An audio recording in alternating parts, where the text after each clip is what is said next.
जाता है। A block of mass m compresses a spring stiffness constant k through a distance L by 2 as shown in figure. If the block is not fixed to the spring, then all the collision elastic and surface is smooth.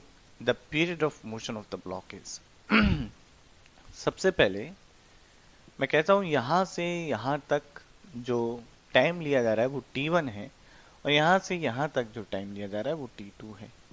तो t1 और t2 हमें पता है। साथ ही साथ इस spring का अगर मैं आपके साथ ओमेगा का डिस्कशन करूं या मैं कहूं टाइम पीरियड का डिस्कशन करूं तो टाइम पीरियड जो हो जाता है यहां पर वो हो जाता है आपका 2 pi square root of M by के।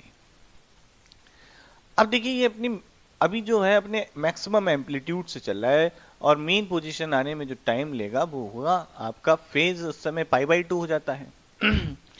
पाई बाई 2 आपका फेज होता है तो वो टाइम पीरियड का 1/4 होता है। टाइम पीरियड का क्या होता है 1/4 होता है।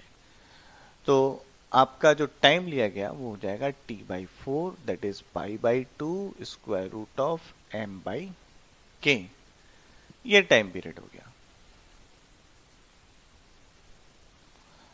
अब इसके बाद जो है टाइम पीरियड अगर इतना हो गया, नेक्स्ट जो है ये कितनी वेलोसिटी से जाएगा तो that is half K X square is equal to half M V square.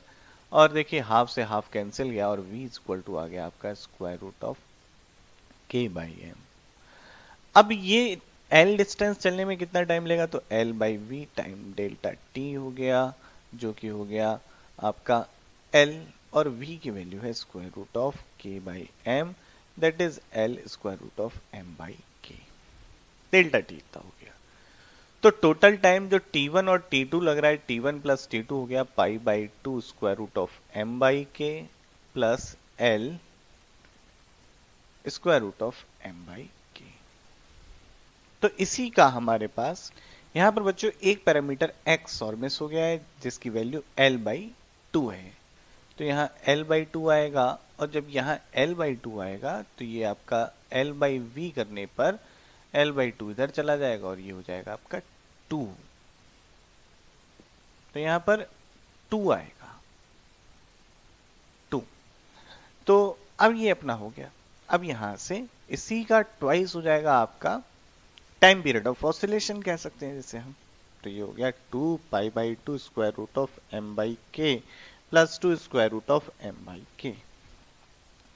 2 से मल्टीप्लाई करके square root of m by K को अंदर ले लिया तो हो गया पाई प्लस 4।